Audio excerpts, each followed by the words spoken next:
मोहतरम नाज़रीन किराम, अस्सलामु अलैकुम व रहमतुल्लाहि ताला व बरकातुहू। आप तमाम हज़रात खैरियत से होंगे। आज मैं इस मौजू के साथ आपकी खिदमत में हाजिर हुआ हूँ कि गुस्ल करने के लिए किन किन बातों का होना ज़रूरी है, यानी गुस्ल के फ़राइज़, कि गुस्ल के अंदर जिनका पाया जाना बहुत ज़रूरी है। अगर इन बातों में से अगर एक बात भी अगर भूल जाएं तो गुस्ल होता ही नहीं है। तो गुस्ल में तीन बातें फ़र्ज़ हैं, तीन चीज़ें फ़र्ज़ हैं जिनका करना बहुत ज़रूरी है।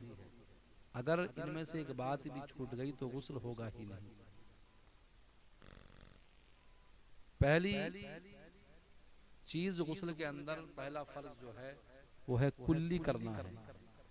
और उससे पहले, कुल्ली से पहले जिस्म के ऊपर कहीं निजासत गंदगी लगी हुई हो तो उसको साफ करना भी जरूरी है। फिर उसके बाद साफ करने के बाद सबसे पहले जो गुस्ल में करना है वो है कुल्ली करना है। वो कुल्ली कैसे की जाए कि मुंह के हर पुर्जे, गोशे, होंठ के हलक से जड़ तक पानी बह जाए।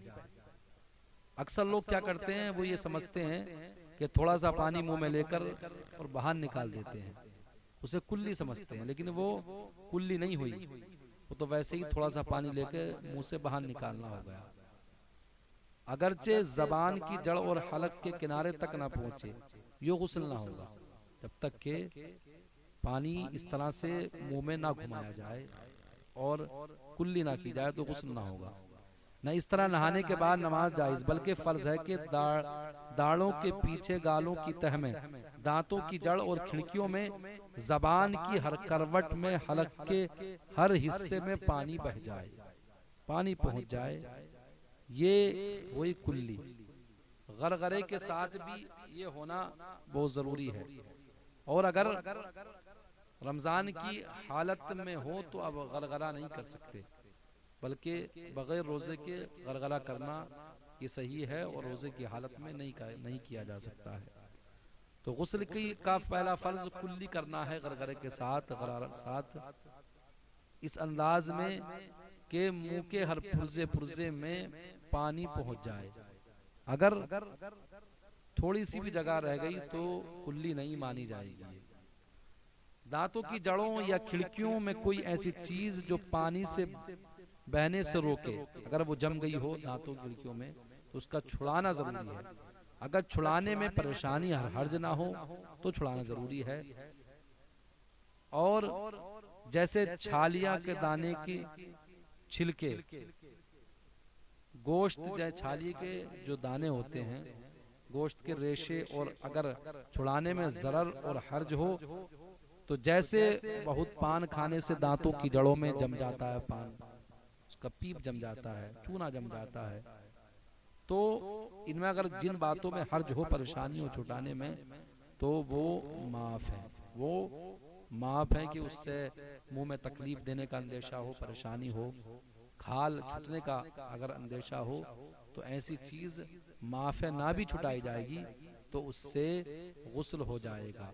यूं ही हिलता हुआ दांत होता है, जब दांत हिलता है तो तार से, तार लगा हुआ था या खड़ा हो और दांत किसी मसाले वगैरह से लगा हुआ हो, जमाया गया हो, और पानी तार या मसाले के नीचे ना पहुंचे तो माफ है। या खाने या पान के रेजे दांत में रह गए कि उसकी निगहदाश्त में हर्ज है, परेशानी है छुटाने में, हाँ, बाद मालूम होने को उसको जुदा करना और धोना जरूरी है। जबकि पानी पहुंचता नहीं हो, माने हो पानी पहुंचना, तो वहां उस वक्त ख्याल रखा जाए। ये है पहला फर्ज गुस्ल से जो पहले हमें अदा करना है, नाक में कुल्ली करना इस हाल में।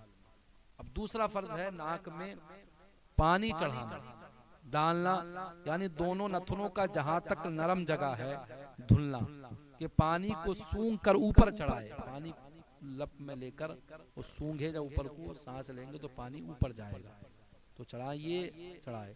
बाल बराबर भी अगर जगह सूखी रह जाएगी तो वुजू, गुस्ल होगा ही नहीं। ये नाक में पानी चढ़ाया जाएगा। नाक के अंदर रेंट सूख गई है तो उसका छुड़ाना फर्ज है। रेंट अगर नाक के अंदर सूख गई है तो वह ऐसे नहीं छूटेगी जब तक उसको छुड़ाया ना जाए, तो उसका छुड़ाना क्या है, फर्ज है। और नाक के बालों का धोना भी फर्ज है। तो बाल नाक के अंदर हो जाते हैं बड़े बड़े, उनका भी धोना ये क्या है, फर्ज है। बगैर इसके धुले हमारे नाक जो फर्ज है इसका धुलना ये फर्ज अदा नहीं होगा।